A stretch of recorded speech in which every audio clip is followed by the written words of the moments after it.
Hi, everyone. Very happy that you're all here. And today I'm very excited to present Henrik Mikkelson and Astrid Kagerbilding with us for this webinar. So Henrik is a partner at Aerotag and a senior expert in fluid mechanics. He has a PhD in ship design from Denmark's Technical University and has worked at the head of the computer fluid dynamics at OSK Ship Tech. Astrid is an Aerotag CAD specialist with 10 years of experience in computer design, and she's worked with different CAD software and is a Rhino expert, creating detailed technical drawings for clients with Rhino. So as every webinar, please feel free to put all your questions in the chat, and we will read them at the end, and we'll give around 15 to 20 minutes for Henrik and Astrid to answer them. If there's anything I can answer, I will do it. And please remember that also this is being recorded, so we will upload it on our YouTube channel in a couple of days, and I will send the link to everyone. So welcome, and thank you so much for being here with us. I'll leave it to you. Thank you very much. And good afternoon or good morning to all of you, depending on where you are located. And thank you very much for spending your time with us this afternoon. As mentioned, my name is Henrik Mikkelson, and I'm a partner of Aerotag. Before we get started, I just want to give you a brief agenda here of the presentation today, where we will start with just a brief introduction of Aerotag. Then we'll discuss where we use CFD and CAD in the maritime sector and also in the life science sector to show you some variety. And then also Astrid will then come in and to share some of the details and challenges when we are using CAD for CFD or computational fluid dynamics. And I can maybe start by saying that I've worked with CFD simulations for more than 10 years now. And one thing that have always surprised me and keeps surprising me is how important CAD is when you do CFD simulation and how difficult it is. But it was only up to, I think, 3 years ago where we realized in Aerotag that we really needed that. I mean, even though that we are engineers and we have studied some CAD at university, we are not good enough to do high quality CAD. So that's why we realized that in order to have a really high quality CAD performance in our company, we needed to hire specialists that only do CAD. So that's why we also decided to hire Astrid, I think 3 years ago. And since then, we have also hired 2 more CAD specialists, and we are actually at the moment hiring 2 more CAD specialists or surfacers that are really crucial to our business. And then, of course, we'll end up with some Q&A here at the end. All right, just a brief introduction here about Aerotag. Aerotag, we are a fluid mechanic consultancy, so it's a really niche company where we only focus on fluid mechanic challenges. We were founded in 2017, and we now consist of 21 specialists located in Denmark and also in UK. Our UK team primarily focus on the automotive and motorsport, so that with some car companies, Formula 1 teams. So we are supporting with CFD simulations there.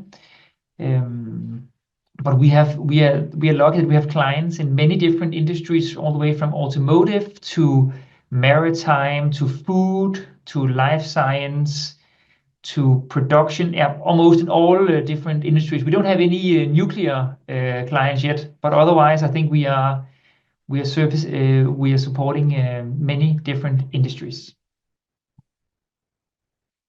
Good. Our services is primarily that we support with design and optimization with our CFD analysis. So basically, when you should test your product, you can, if it's too expensive for you to build a mock-up of it, you can also you can test it in a wind tunnel.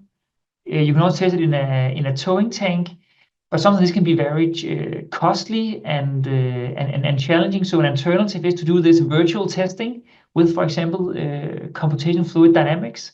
So this is what we are doing a lot. We're also doing a lot of thermal analysis, especially for the construction industry and with the climate comfort in buildings. I saw on the participant list that there's a lot of architects here, so we support the indoor. We do a lot of indoor climate simulations as well.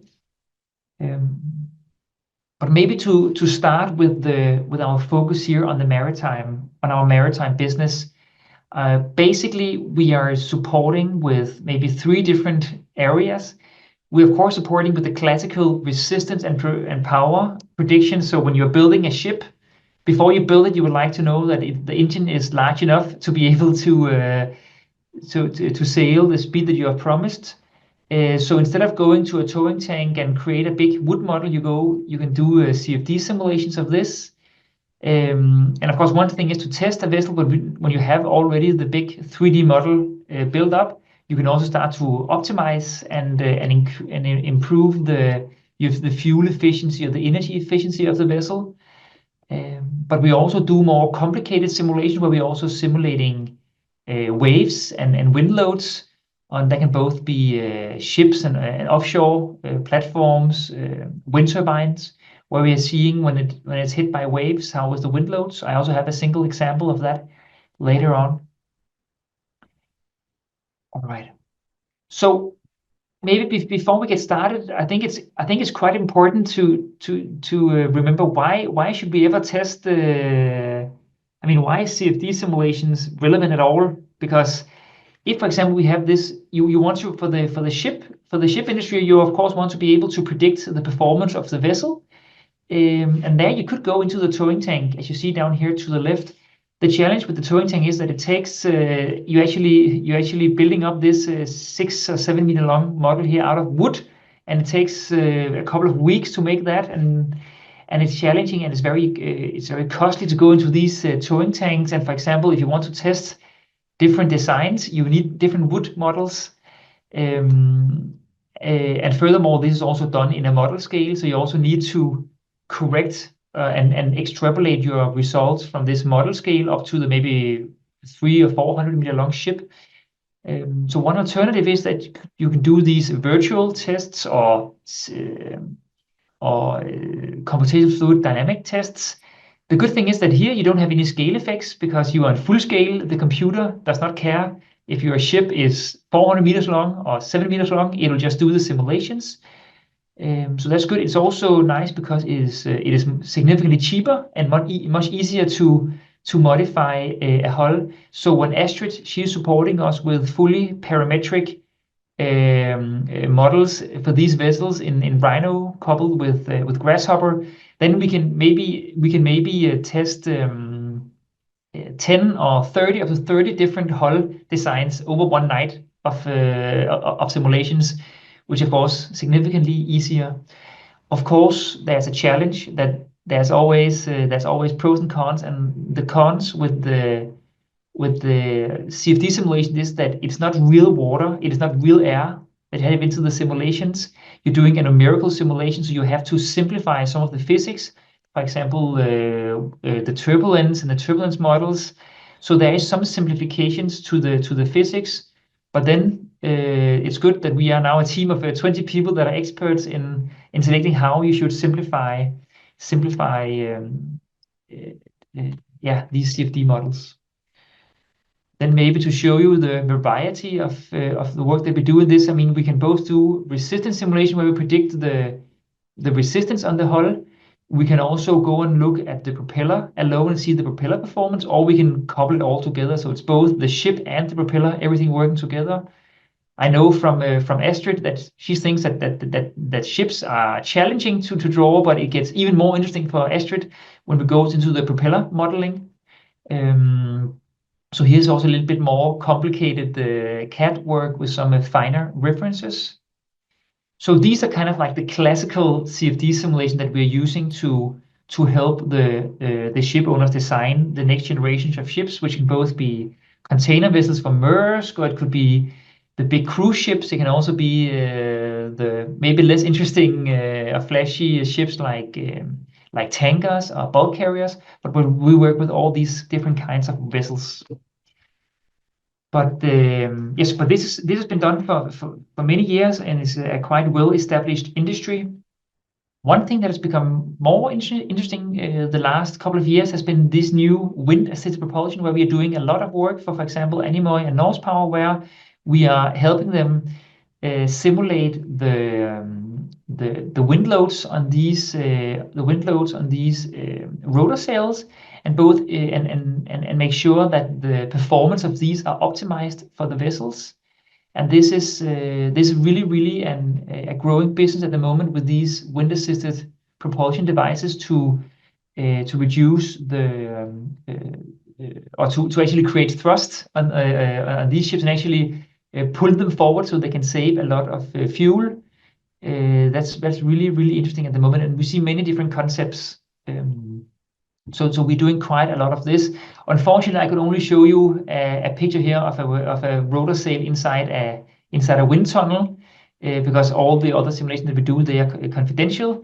But it's really amazing to support the maritime sector and to support the decarbonization of this industry. So it's great to be a part of.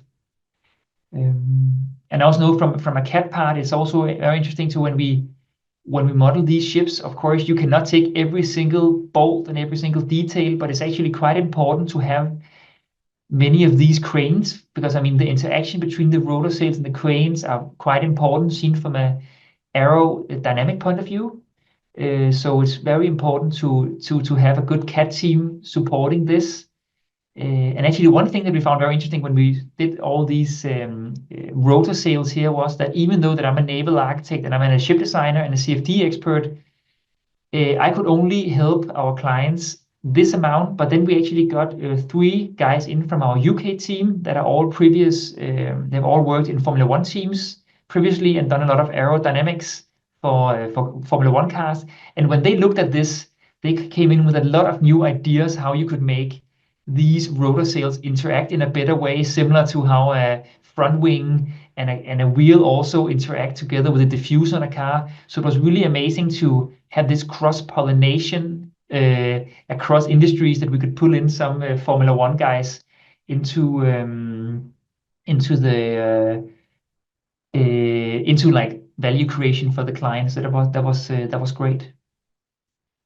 Yes. Then just have another energy-saving device just to show some interesting results here. So for many ships, slower sailing ships like a bulk carrier, it has been very popular to add these, it's called pre-swirl stator fins. So they give some pre-swirl to the propeller in order to improve the efficiency of the propeller. And many of these contracts that are signed regarding this, they are based on a no cure, no pay, meaning that the designer of these pre-swirl stator fins, they need to go into a towing tank and show that these fins, that they reduce, for example, the fuel consumption by, let's say, 3%. But the thing is, it does not really make sense to go into the towing tank where everything is in model scale, because if you put these fins into here, what you will actually see is that there'll be a lot, this color here is the velocity. So when it's blue, that means that there's a lot of turbulence and separation. So actually these fins here, they will work terribly. They will really, really bad here. They do a lot of separation. But with the exact same fins in the full scale, so as for the 300-meter ship, they actually work perfectly. So I think and the reason for that is, of course, that the Reynolds number is different, if you know that. So actually the viscous effects are different. So it's really important when you design these things to ask yourself, do I want to create this energy-saving device that is working very good in the towing tank, or do I want to make a design that works very well in full scale where the vessel will actually sail? So this was just a small example why it's really difficult to choose the towing tank when that is the right choice, and to choose the full-scale CFD when that is the right choice. Then the next slide is actually an example of where we are pushing now the boundaries of ship design, because all the ships sailing out on the ocean today, they have all been optimized for completely calm water. So most of the ships sailing today, they have had a most of them had a fully parametric CAD model, maybe with Rhino and Grasshopper, so it could be parametrically modified, and then it has been optimized with CFD. But all the CFD simulation has been in completely calm water.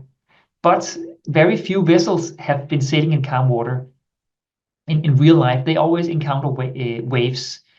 So that's why we have now created this research project now, where we are actually working together with these different companies down here. So both some ship owners with Maersk and Norden, but also with a ship designer, OSK Design, the engine manufacturer, MAN Energy Solutions. We also have the Technical University of Denmark, and we have Aerotech also with the CFD. And then we have Force Technology, which is a towing tank, so they can come in and support the project. But the thing is here, very few vessels, they sail in waves. I guess that you have all been to maybe a ferry once and felt where there was a lot of motions, and maybe you had to find a small bag if you did not feel very well. But the thing is, we are now in this project looking into what if we use a fully parametric CAD model, and then we actually use that to optimize the hull design, not for ideal conditions in calm water, but maybe design and optimize the vessel for the real life conditions in waves. So as you see, maybe the ship hull lines should be slightly different. So maybe they will be a little, maybe the new ship here will be 1% worse, or maybe it'll spend 1% more energy, 1% more fuel when it sails in completely calm water, but maybe it will save 2 or 3% in average over the full year, where the ship will both sail in calm water and in waves. So this is what we're looking at the moment, and it's really promising results we have so far. Because the ship owners, they know already now that when their ships they encounter heavy waves, it really punishes them a lot on the speed and on the fuel bill. So this is what we are looking into now. This is a 3-year project, and we are only almost 1 year in now. So we are now developing these new. We've been designing these new tools and procedures where to say how should we design these vessels, and we hope to be able to optimize the fuel with the overall fuel consumption with up to 3%. So it's very promising. We have and to design for waves is actually not a new thing. It's a new thing to design ships for real life conditions in waves. Only when you think of fuel, but we actually have had projects in the past where we are, for example, this is a ferry. This is a small ferry that we're now looking into, where we've simulated that in different waves. And the reason why we've simulated this is that the client for this ferry, they want to be really sure that there was not too many motions, so people, they will get too sick on board, and they also want to make sure that nobody will fall and break an arm or a leg. So these simulations here gave very good input into the motions and accelerations, and it actually caused us to redesign the forward part of the ship, so it was sailing better in waves. So it was very, very important to work very closely together, both from the CFD part, but also with the CAD part, to be able to do these modifications and optimizations. Yes, so that was basically what I had for the maritime industry. Then I also have a few slides from some examples from the life science industry. Maybe you know that Novo Nordisk in Denmark is getting very, very big, and there's a very big development now in the life science industry in Denmark. So we, of course, also supporting many of these pharmaceutical companies build a lot of their factories. And I will say maybe 5 years ago, they called us when they had to do like they have built a factory. They should do some temperature study to see that the temperatures in the warehouse was always, in the pharmaceutical warehouse, was always within the required temperature. And then when it failed, they contacted us. But now, so basically, when they did some validations and temperature mapping, they called us, but this was kind of too late. So now they start to call us earlier and earlier. So at the moment, we often actually already talk to these designers and pharmaceutical companies already when there's only like a green field, nothing has been built yet. But we're discussing how could you design these rooms better. When we have done this review, then we actually go and build up the full CFD model. We go and this is actually Astrid that builds up the whole, actually one of our colleagues that build up the full 3D model of the pharmaceutical factory. And then we have this, then we can go into say, when it's a worst case summer, when it's really hot outside or when it's really cold outside, do you still comply with the temperature requirements? And we can also go in there and actually do a lot of energy optimization and save a lot of energy and a lot of money and a lot of carbon emissions, and that's really good. Then we are also now, when it has been built, we are also supporting the companies with the temperature mapping. I have a quick slide in soon where I'll give an example of this temperature mapping and validation support.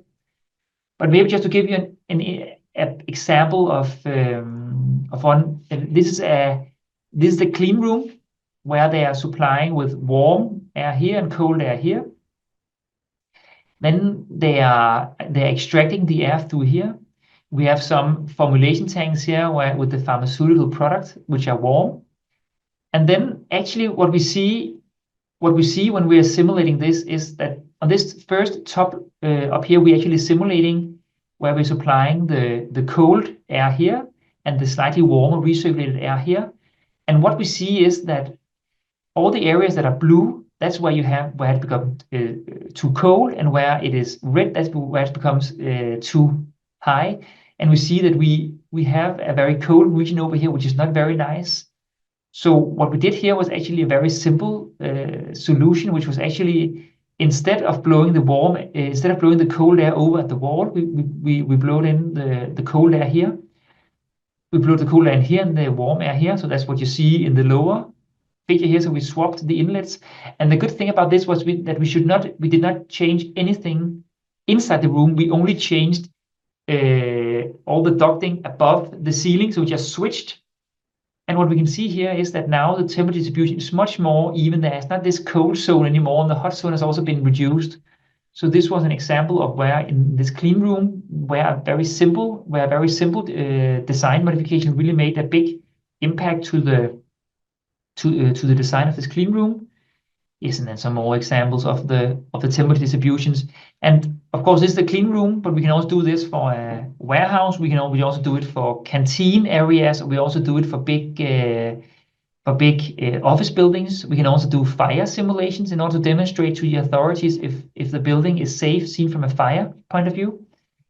And then just the final slide for me, because one thing is, of course, to use CFD simulations for design. That's, of course, very valuable. But one thing that is even more valuable is that if you can use CFD as a part of the documentation process to the authorities. So basically, when you build a pharmaceutical factory or this is a warehouse, before you are allowed to put in the real pharmaceutical product into the warehouse, you need to, in real life, demonstrate that the temperature requirements are fulfilled when the warehouse is empty, but also when it is full of goods. But since you don't have the goods, you have to go with some plastic wrap around the racks, or you have to fill it up with like dummy cardboard boxes. And that can take up to 2 months or 6 months for the very big warehouses. It actually takes 12 months to fill it up and remove it again. And this is very valuable time. And this can actually be saved if you use CFD simulations, because what we do is that we then do CFD simulations of the empty warehouse where you then do the experimental testing. Then we are comparing the temperature, the measured temperature in 200 different locations in the real life measurements and in the CFD simulations. And then we are seeing that the temperature difference between the real life test and the CFD simulation is always within 0.5 degrees Celsius. Then we have now validated the CFD model. And then with this validated CFD model, then we can now test what happens if the warehouse is full, what happens if it's empty, what happens if there's a worst case summer condition with 45 degrees outside, and what if there's minus 20 outside in the winter. Will we still be able to to demonstrate a compliance of the temperature. And the authorities in both in Denmark and also Belgium, they have accepted this approach. And by using CFD, we have actually reduced, for this TMJ, we reduced the commissioning time by 1 month. We're sitting now with a client where they can actually save 12 months of commissioning time. And even though you are maybe not pharmaceutical CEOs, I think we can all see that if a pharmaceutical factory can start operating 1 year before, then there's a lot of value there. So I think this is a very good. So I think this is very value creating, but I also think it's a good example to see that it's not only about beautiful colors. I know that even though CFD stands for computational fluid dynamics, many people, they also joke that CFD is colors for directors. And yes, it can look great, but I just think it's really, really important to remember that it only takes maybe 3 hours to get beautiful colors on your screen, but it can take but to get the correct colors on the screen, it can take 3 weeks or 3 months. When I did my PhD, it took me 3 years to get the correct colors on the screen. And the only way to know if your colors or your simulations are correct is by comparing with real life measurements in the warehouse or with the towing tank or wind tunnel. So that's really important to demonstrate the accuracy of the model. But that was basically what I had for the CFD, because CFD is very, very value creating, but we cannot do any CFD simulations without a 3D CAD model, and that will be the next change. I see there's already now a hand raised from Andreas. Should we take a question now, or is it okay if you write? I mean, if you want to answer it now, but I'm tired of hearing myself talk, so let's hear the question from Andreas. You can write it down, Andreas, if you have a question in the chat, and then we can read it and answer it now. If not, you can write it later and we answer it later. But if you could use the chat, please. If not, you can continue, right. And if I see let's just continue. But I see there are some notes that CFDs can also be colors for dummies, and I completely agree that it's very easy to make these. It's very easy to trust these colors too much. So please, if anyone is trying to push you any CFD simulations or try to sell you this, always ask for documentation on their side, how they have validated their models. I think it's really, really important. Good. Astrid, maybe you want to continue here to tell us about the CAD magic before we can do the CFD simulations. Sure, let's get started. Today I'll talk about CAD and how to get models ready. A CAD program can make a digital representation of a geometric object. There are 3 models. There are 3D models which capture the object in digital space, which is what I prefer, and 2D drawings which represent the object in flat dimension, which is normally what we send to our clients for confirmation that our geometry is correct. The benefit of CAD is if clients already has a model of their product, we can adapt it to create model for CFD, and that is saving our time and also improving accuracy. So on the next slide, we are going to talk about understanding the client's information. If you can get to the next slide, Henrik. Thank you. Once we have an inquiry from a client, it's essential to figure out what type of data they have of the object they need to be simulated. They often, my preferred format is a 3D model, which gives me the full picture and ensures that all the details are captured. For BIM models, I often get the IFC formats, and then I convert them to bring them into Rhino.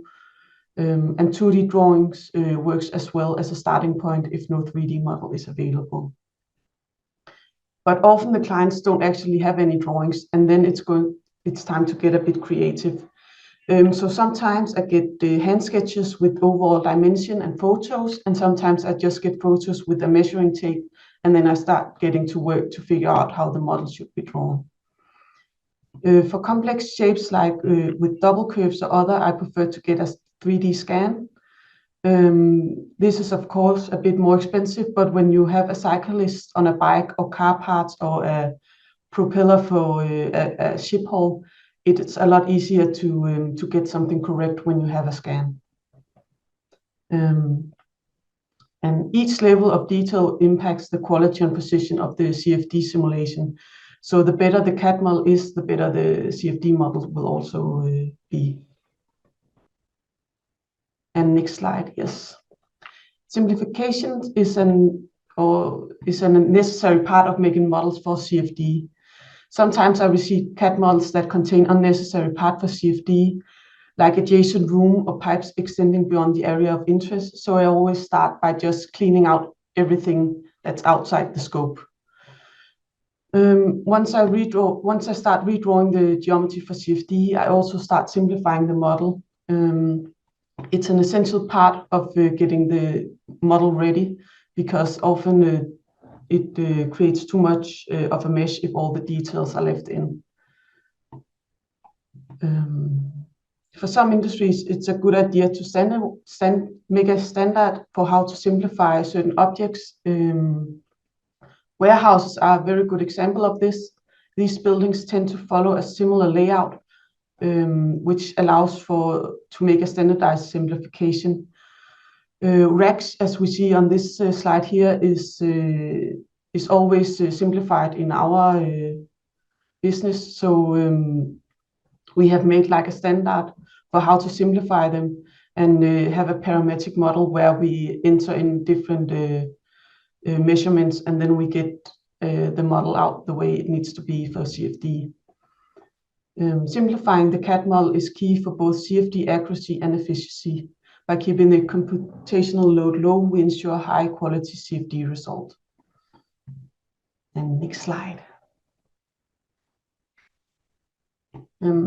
I often talk to ship owners who don't always have access to a 3D model of their hull, but they do in some cases have construction drawings which can be helpful, or a scan of the hull can be used to generate the necessary CAD model. The good thing about construction drawing is they are commonly available.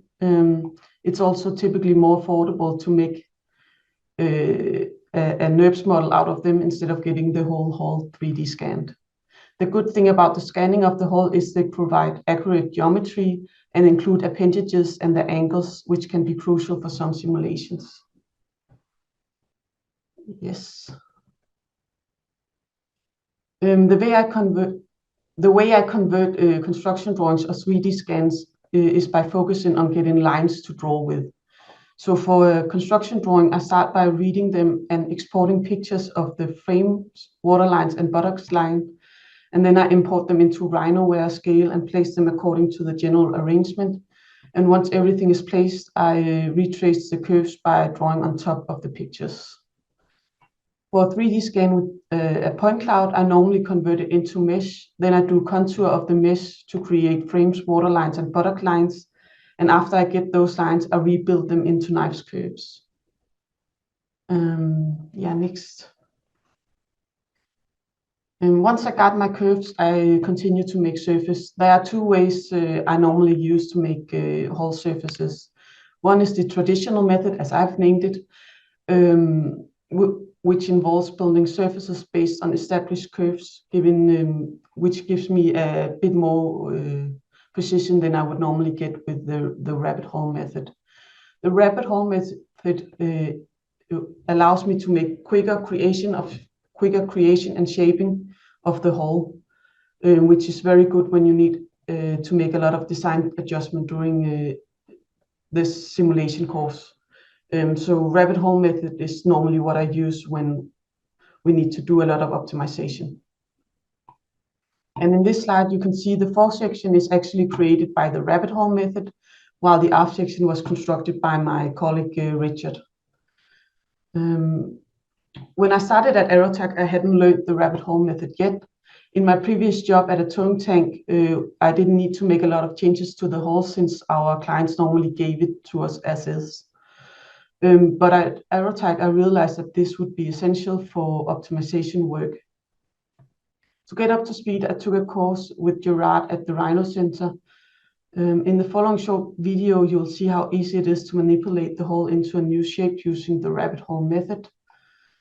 I use this when there are many hole optimization, but if the shape is consistent across all CFD analysis, I'll use the traditional method I learned at the towing tank, which I can do faster. In this video, you can see me using the loose lofting with the record history on. You can start the video. Once I have gotten the loose lofting on and have the record history on, I can easily manipulate the control points to get a new shape of the hole. So here I'm just going to make a quick new bulb to the hole, and afterwards I am going to show you the old one versus the new one I've made. So here you can just see me pulling around on the different curve points to get the new shape. And here's the old one besides the purple one. And here you can see that it has made a difference, but still keep every surface nice. So it's very, very good for optimization. Let's go to the next slide. Now I'm going to give you an example of a CAD model I pulled out of the internet on GrabCAD. And I decided the goal of this simulation would be to analyze the flow through the pump with the impeller rotating. Therefore, I needed to make drawings of the internal volume instead of the actual outside. So I kind of had to make the negative of what I had. Here I also divided the fluid domain around the impeller so that it could rotate without independently from without affecting the mesh, so to speak. Next slide, I'm going to show you this particular model was actually quite good as is, so there wasn't much need for simplification. I did find some small areas that could be tweaked. One was like the thread on the nut, which was completely unnecessary, so I removed that. And I also found a small, or on the bolt, sorry, and I also found a small gap under the nut that was also something that I normally see the CFD engineer complain about, saying it's giving them problems in the meshing. And now I'm going to the next slide, where I'm going to talk about how to import stuff into StarCF, because that's the only program I think we're working with normally. I always work with NURBS model primarily. There are a few instances where it's mesh that are directly imported into Star, but normally I use a NURBS model. And when I'm importing 3D models into Star, there are often challenges due to the need for a neutral format for Star to read reliably. There is a CAD exchange program that allows it to open Rhino files directly, but I still prefer to use STEP, since a lot of my colleagues can't figure out how to use Rhino and has learned SolidWorks instead. So the good thing about STEP is that anybody can open it and see the actual model. I experienced that Star actually interpreted parasolid geometry better or with fewer issues than STEP. However, the fact that I can't reopen it in Rhino to check out how it was translated makes me use STEP more. STEP files also allow me to verify or allows me to name and keep the correct tree in Star when open. So I can name the different surfaces, so it's easier for the CFD engineers, which is allowed when you import with hoops. However, they have removed hoops, but it's still in the end, or it's behind somewhere where you can get a macro, so you can use hoops instead of the Siemens adapter. The Siemens adapter is merging coplanar surfaces and also reclassifying surfaces surfaces names into region, which affect the setup and accuracy. So therefore, I am mostly using step with hoops for getting from Rhino to star. And finally, I have a little conclusion. In summary, CAD modeling is a fundamental tool in CFD work and enable us to make accurate representation of objects suitable for CFD. Throughout this process, the quality and completeness of the client's information are critical to building precise CFD models, whether we start with existing 3D models, vector drawing scans, or even hand sketches. Together, these practices ensure that we generate CFD models that are both efficient and reliable, leading to robust simulation that saves time and resources while delivering valuable insights. And that was it. Good. So thank you very much for your attention. I think we will now go to the Q&A session. And Agustina, you want to lead this? Yes, of course. So thank you so much, Astrid and Henrik. That was very interesting. And we have our first question done by Menno Dech. So he says, I'd be interested to hear more about the details of propeller CAD. How do you make smooth double curve surfaces for the propeller? How are fillets integrated in the model, and how do you prepare your CAD for mesh generation? Well, normally I would prefer to get the propeller directly from the client because they can be quite difficult to make. I remember a case where we just got a scan, and luckily we had an idea of where to focus. So I primarily focused on the trail edge of the blade, where the problem was that the scan got quite crude, or at least when it meshed. So what I did was I kept the point cloud and used that as a guide, and then I used different curves to make a guide to make that trail edge nice. I think I'm also started to become quite happy for X-NURBS, which I use a lot to make those double curved surfaces nice. It is a challenge, especially getting a propeller nice and ready for the simulation.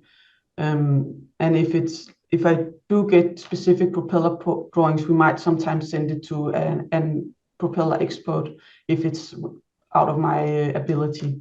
But if it's scans or anything else, I do what I normally do, which is to make like a curved skeleton, as I call it, and then I surface on top of that as good as I can. I don't know if that answered the question.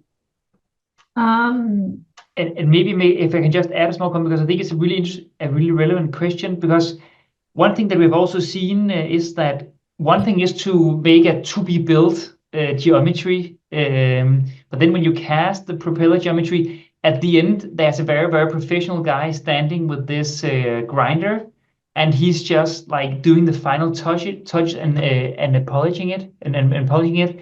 So I think it can sometimes be quite dangerous only to trust the to-be-built drawings of the propeller. I really like to have these 3D scanned propellers. We've also had ships where it was a ship with two propellers, but actually there was quite big differences between the two propellers when you actually measured on them, even though that they should ideally be identical.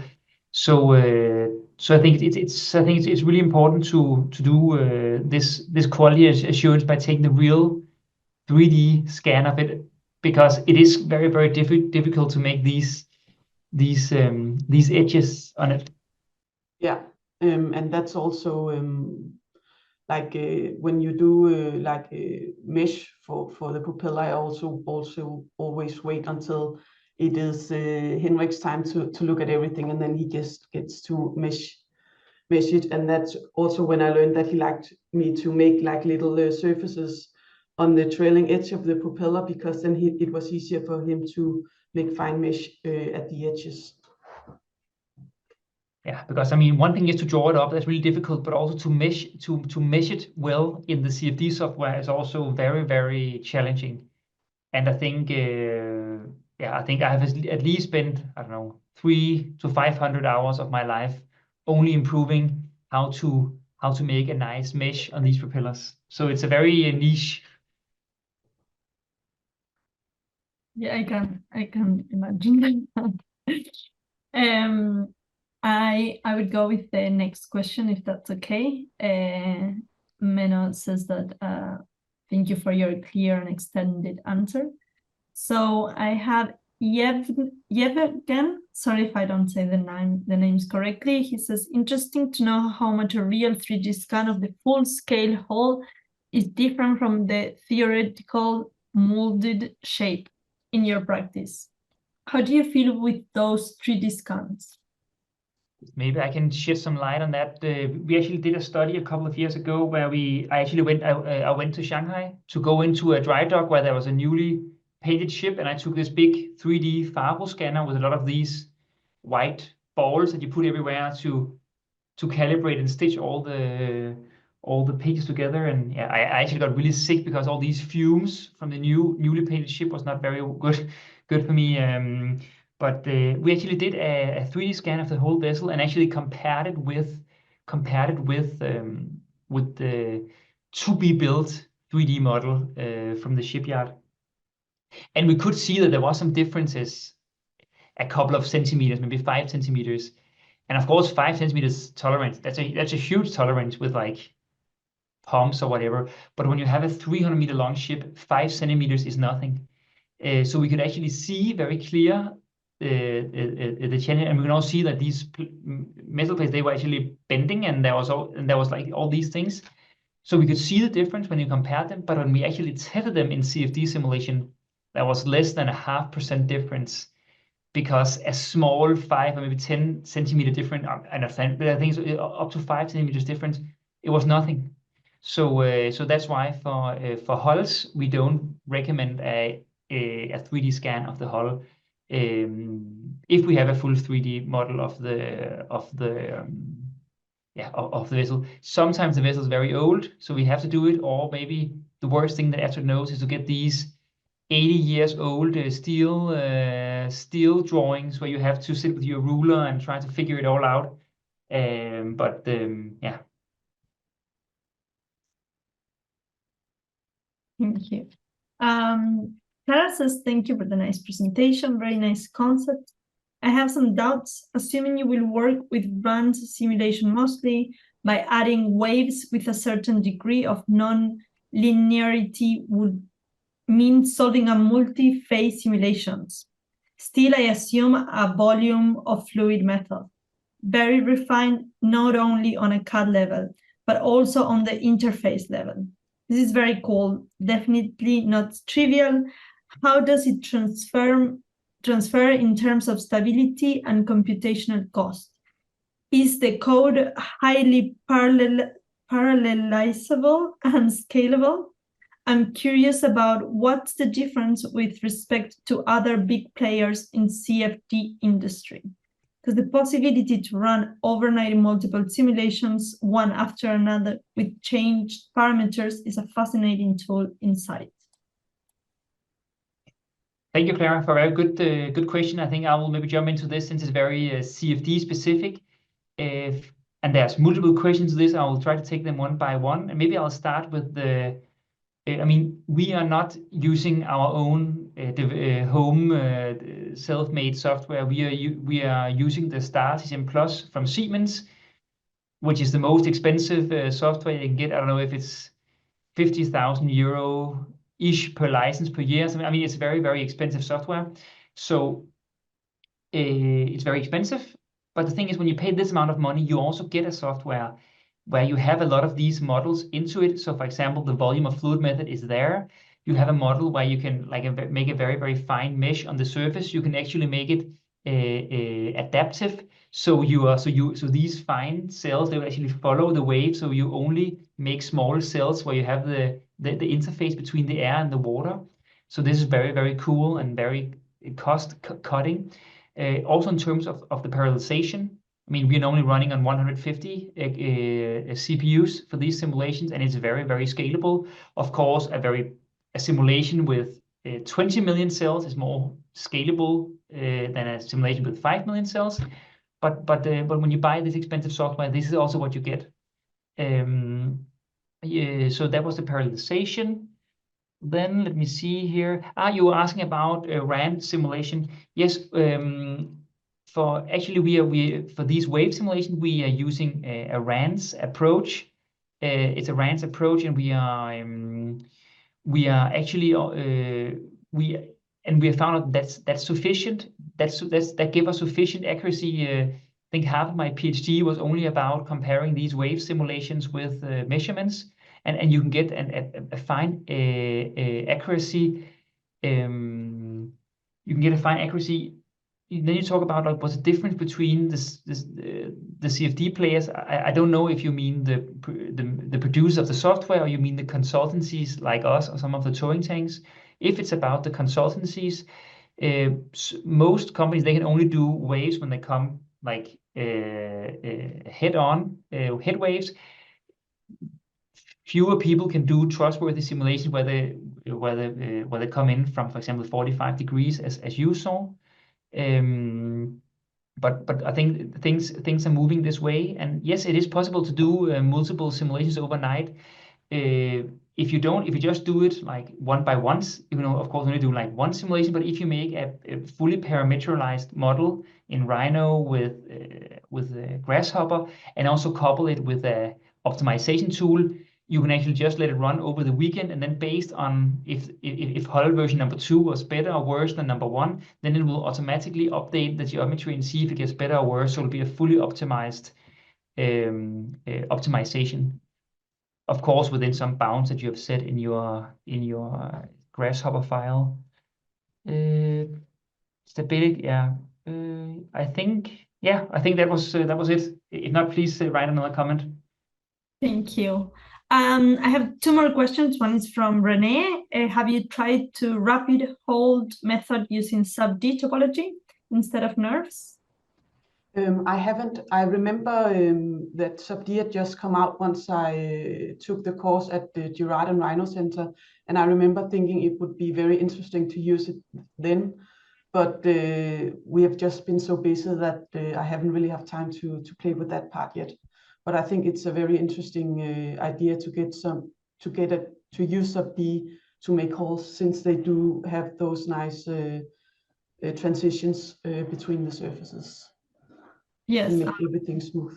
And also, I know Renee is very experienced with it, so he must know that it's a good workaround, or a good way to solve it. We have now Steph. He says, great presentation, thank you. You mentioned hole shape optimization. How do you organize this type of process? Management of systematic variation of hole parameters. What typical objectives are you basing optimization upon? How resistant, fuel saving, others? There's a couple of questions there. Yes, I think mostly it is the hull resistance and fuel saving goes hand in hand. So it's mostly those two. So you want to minimize the resistance. This has changed the last 10 years. I think 10 years ago, all ships were designed for just full speed and fully loaded. But then we had I won't say oil crisis, but we had some very expensive fuel 5 to 8 years ago. So ships start to sail slower. So now you actually have like not only one condition that was full speed and full draft, but now you have maybe a couple of conditions, a couple of speeds to optimize for. And in terms of the hull parameters, you cannot change the volume. The volume, it will always be the same, because you need to carry the dead load if that's a container or if it's grain or whatever. So you need also have the dead weight, but you can move some of it back and forth and move it around. However, you also need to be very aware of all the constraints in this optimization, because in the rear of the ship or the aft of the ship, you cannot make the ships so slim so there won't be room enough for the gearbox, for example. And so there's many constraints. So you always have to find the sweet spot of distributing the volume without compromising the payload, the dead weight, or the tanks or the gearboxes inside. So often you actually put all these constraints inside the parametric model. So when it either automatically or manually changes the hull lines, it will go to make a check. These new hull lines that I've made, are they actually crossing these constraints, or not? So this will kind of see if this hull will be allowed to be simulated in CFD.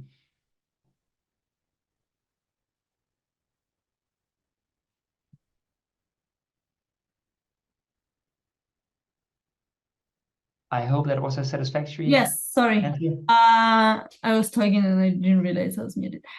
So the next question is Lars. Thank you for the interesting presentation. Could you go into a bit more detail on the parametric hull modeling in Rhino and Grasshopper? Methods, approach, use, etc. Will you take that, Astrid? Yeah, like in Grasshopper, there are actually quite good plugins, but since I work with so many different industries, I don't normally use them. If we need to do a lot of optimization, I can use the Grasshopper and use the loose lofting that way around. But the approach is just to make all those nice loose lofting curves and then move them around with the control points until you get something you like, I think.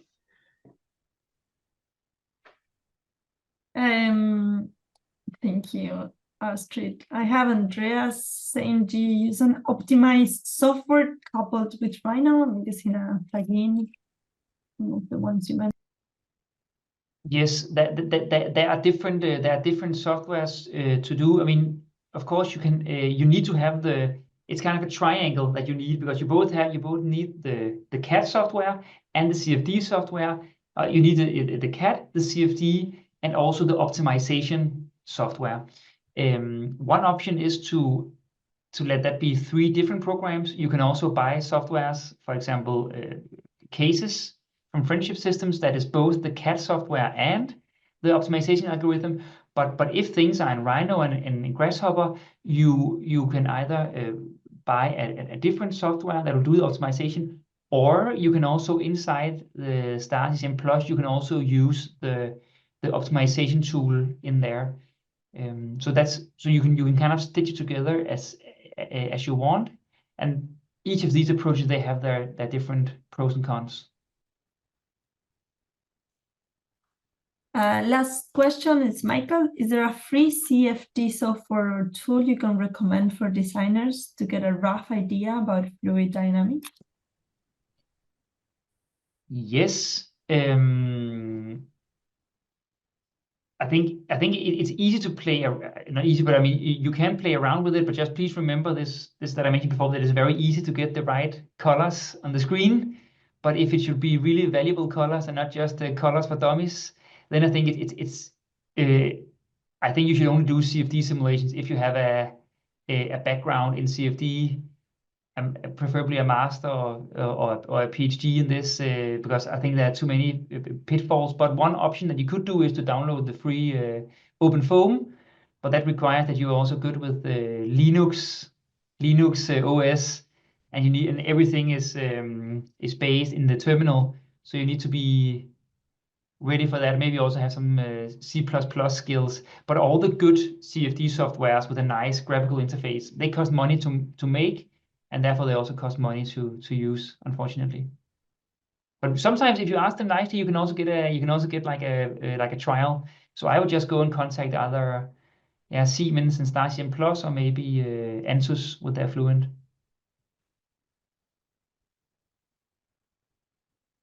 Great. I think that's all for today. Thank you so much, Astrid and Henrik. Thank you for your time, for your extensive knowledge. Thank you everyone for participating today, and I hope I'll see you on the next Rhino user webinar. Have a good afternoon. Bye. Thank you, everyone. Good afternoon. Bye. Bye.